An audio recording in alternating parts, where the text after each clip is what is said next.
मैं हिमानी सिंह, व्याख्याता हिंदी साहित्य, जानकी देवी बजाज कन्या महाविद्यालय कोटा में कार्यरत हूँ और आज आपको मध्यकालीन हिंदी कविता में महात्मा सूरदास का स्थान विषय पर व्याख्यान दे रही हूँ। सूरदास जी अष्टछाप के प्रमुख कवियों में से हैं। ब्रजभाषा के गीतों के प्रवर्तक कहे जाते हैं।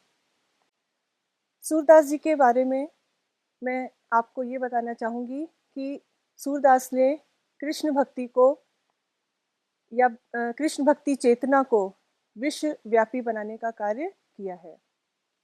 सगुण भक्ति का मुख्य आधार परमात्मा की अवतार लीला है। अवतार मुख्यतः दो हैं, कृष्णावतार, रामावतार। हिंदी की सगुण भक्ति कविता इन्हीं के आश्रय में विकसित हुई। सगुण भक्ति का दार्शनिक वैचारिक आधार श्रीमद् भागवत है। भगवान के परमानंद स्वरूप लोक रंजक रूप को ही इसमें महत्ता दी गई है। कृष्ण भक्ति को लोकप्रिय बनाकर प्रचारित करने का श्रेय वल्लभाचार्य जी के शिष्य भक्त शिरोमणि सूरदास जी को है। हिंदी साहित्य के अंतर्गत कृष्ण काव्य को सर्वप्रथम मैथिल कोकिल विद्यापति ने प्रारंभ किया और इसको भारतव्यापी बनाने का श्रेय सूरदास जी को है। कृष्ण भक्ति काव्य दो बातों के लिए विशेष महत्वपूर्ण है: संप्रदायबद्ध संगठित धारा और वर्ण, जाति, धर्म, लिंग निरपेक्ष भक्ति की धारा। हिंदी साहित्य का इतिहास पूर्व मध्यकाल अथवा भक्ति काल, संवत 1350 से 1700 ईस्वी। इसको दो भागों में विभाजित किया गया: निर्गुण, जिसके अंतर्गत ज्ञानाश्रयी शाखा और प्रेमाश्रयी शाखा विभाजित है। सगुण भक्ति के अंतर्गत राम भक्ति शाखा और कृष्ण भक्ति शाखा, जिसके प्रवर्तक कवि सूरदास जी हैं। अष्टछाप के प्रमुख कवियों में सूरदास जी का महत्वपूर्ण स्थान है। सर्वप्रथम सूरदास जी के गुरु वल्लभाचार्य जी के चार शिष्य कुंभन दास, सूरदास, परमानंद दास और कृष्णदास हैं और वल्लभाचार्य जी के ही पुत्र विट्ठल नाथ जी के चार शिष्य इसमें गोविंद स्वामी, नंददास, छीत स्वामी और चतुर्भुज दास हैं।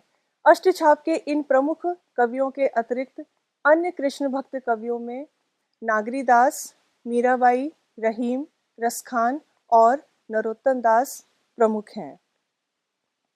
सूरदास जी का जीवन परिचय। जैसे कि आप सभी को विदित है कि सूरदास जी के जीवन वृत्त का कोई प्रामाणिक आधार उपलब्ध नहीं है। विद्वानों के मतानुसार उनका जन्म संवत 1540 विक्रमी में सारस्वत ब्राह्मण कुल में माना जाता है और इनके जन्म स्थान को लेकर भी मतभेद हैं। दिल्ली के पास सीही नामक गांव में और मथुरा से आगरा जाने वाले मार्ग पर रुणकता नामक गांव में इनका जन्म स्थान माना जाता है। वे जन्मांध थे या फिर बाद में अंधे हुए, इसमें भी मतभेद है। और इनकी मृत्यु भी संवत 1640 विक्रमी में अनुमानित की गई है। सूरदास जी के गुरु वल्लभाचार्य जी ने उन्हें कृष्ण लीला का रहस्य समझाया, जिसके बाद सूर सख्य भाव से श्री कृष्ण लीला का गान करने लगे। सूरदास जी की तीन प्रमुख ग्रंथ हैं: सूर सागर, साहित्य लहरी, सूर सारावली। सूर सागर इनका प्रामाणिक गीति प्रबंध माना जाता है। इसमें 10 स्कंद हैं। विनय के पद तथा कृष्णावतार संबंधी प्रसंगों का गायन है। इसके अंतर्गत भ्रमर गीतसार हिंदी साहित्य की अनुपम कृति है। सूरदास की भक्ति भावना की विशेषताएं। सूरदास की भक्ति पद्धति का मेरुदंड पुष्टि मार्गीय भक्ति है। भगवान की भक्त पर कृपा का नाम ही पोषण अर्थात पुष्टि है। सूरदास की भक्ति पद्धति में दो प्रकार के पद मिलते हैं: विनय भक्ति संबंधी पद, जापर दीना नाथ ढरे, सोई कुलीन बड़ो सुंदर सोई, जापर कृपा करें, सूर पतित तरी जाए तनक में, जो प्रभु नेक ढरे।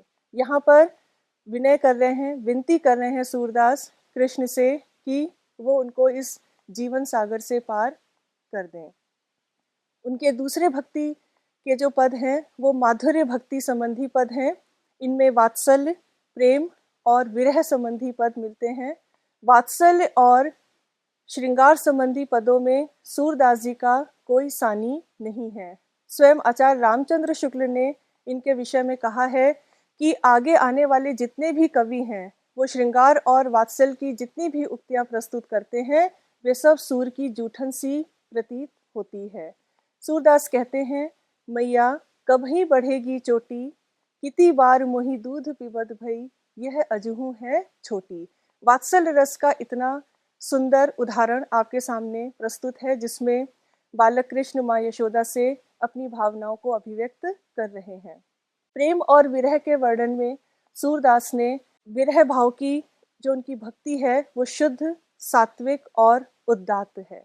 यहाँ पर कृष्ण गोपिकाओं से कहते हैं, बुझत श्याम कौन तू गोरी। कृष्ण कह रहे हैं, कहाँ रहती काकी है बेटी, देखी नहीं कहूँ ब्रज खोरी। कृष्ण ये भाव राधा के प्रति अभिव्यक्त कर रहे हैं और यहाँ पर ब्रज भाषा का जो एक सुंदर रूप आपको देखने को मिल रहा है वो अन्यत्र दुर्लभ है।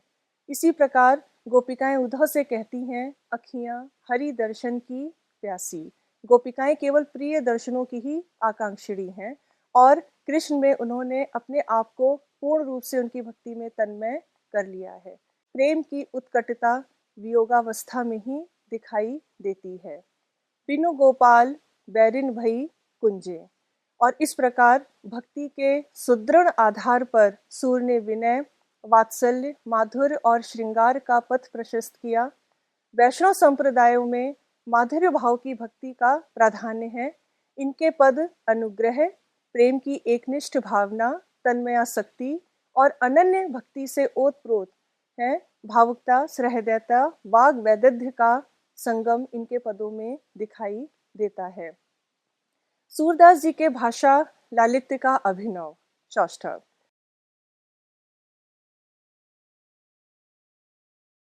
सूरदास जी के भाषा ब्रज भाषा है और ये लोक जीवन का चित्रण होने के कारण इसमें तद्भव और देशज शब्दों की प्रचुरता है। सूरदास की काव्य भाषा में बाह्य परिष्कृति न होकर आंतरिक भावों की ऊष्मागत गरिमा है।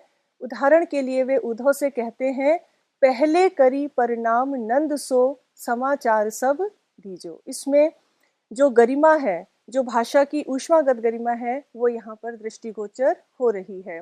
साथ ही कुछ तद्भव और देशज शब्दों के उदाहरण दिए गए हैं। सूरदास जी ने ही ब्रज बोली को ब्रज भाषा बनाने का श्रेय हिंदी साहित्य को प्रदान किया है। कृष्ण भक्ति साहित्य का महत्वपूर्ण स्थान है इसमें। शब्द चयन के अंतर्गत उन्होंने लोक भाषा के शब्दों का प्रयोग करते हुए ब्रज भाषा को कैसी भाव गरिमा प्रदान करी है। उदाहरण के लिए, कबहू प्रात न कियो कलेवा, सांझ न पीनी छया। आप यहाँ देख रहे हैं कलेवा और छया शब्द ऐसे हैं जो लोक भाषा से ग्रहित हैं लेकिन फिर भी वे भाषा की सहज स्वाभाविक गति को बनाए हुए हैं। शब्द शक्तियाँ का भी प्रयोग सूरदास ने अपनी भाषा में बड़ा ही व्यापक किया है और वे उद्धव जब आते हैं गोपिकाओं के पास तो गोपिकाएं कहती हैं, आयो घोष बड़ो व्यापारी, फाटक देकर हाटक मांगत, भोरे निपट सुधारी। गोपिकाएं कहती हैं कि उद्धव जो है एक व्यापारी हैं और यहाँ पर ज्ञान का भूसा देकर हम सबसे हमारे हृदय रूपी स्वर्ण को लेने आए हैं और ऐसा संभव नहीं हो सकता। इसलिए यहाँ पर मुख्यार्थ बाधित होकर लक्ष्यार्थ दृष्टिगोचर हो रहा है। इसी प्रकार उनकी भाषा में मुहावरे और लोकोक्तियां भी हैं जिनके उदाहरण इसमें दिए गए हैं। सूरदास की भाषा में चित्रात्मकता आपको सर्वत्र दिखाई देगी। बिंब विधान का सुंदर चित्रण इनमें मिलता है और समस्त कृष्ण साहित्य वो गेय हैं। राग रागनियों से आबद्ध इनके पद संक्षिप्तता, भावावेग के कारण स्वतः ही हृदय में उतर जाते हैं। अभिव्यंजना शिल्प के अंतर्गत रस, अलंकार और प्रकृति को लिया गया है। सूरदास जी ने अपने साहित्य में समस्त अलंकारों का प्रयोग किया है जिनमें सूरदास जी ने अपने साहित्य में सभी रसों को अभिव्यक्त किया है जिनमें वात्सल्य, श्रृंगार, हास्य, करुण, वीर, शांत, रौद्र इत्यादि रस हैं। वात्सल्य, भक्ति और श्रृंगार ही इनमें मुख्यतः प्रमुख हैं। अलंकार के अंतर्गत सूरदास जी ने सभी प्रकार के अलंकारों का प्रयोग किया है, जो उदाहरण सहित यहाँ पर दृष्टिगोचर हैं। प्रकृति चित्रण में भी सूरदास ने ब्रज की प्रकृति का सुंदर चित्रण इसमें किया है। ब्रज भाषा को साहित्यिक भाषा के उच्च सिंहासन पर आसीन करने का श्रेय सूरदास जी को प्राप्त है। इनके पद लोक गीतों की परंपरा की श्रेष्ठ कड़ी कहे जाते हैं। निष्कर्षतः सूरदास की कृष्ण भक्ति का महत्व इस बात में है कि कृष्ण और गोपियों का प्रेम सहज मानवीय प्रेम की प्रतिष्ठा है। सूर ने मानव प्रेम की गौरव गाथा के माध्यम से सामान्य मनुष्यों को हीनता बोध से मुक्त किया और उनमें जीने की ललक पैदा की। इसीलिए रविंद्रनाथ ठाकुर ने सूर साहित्य को अत्यधिक अनुपम बताया है और इस अर्थ में सूर का साहित्य आज भी प्रासंगिक है। धन्यवाद।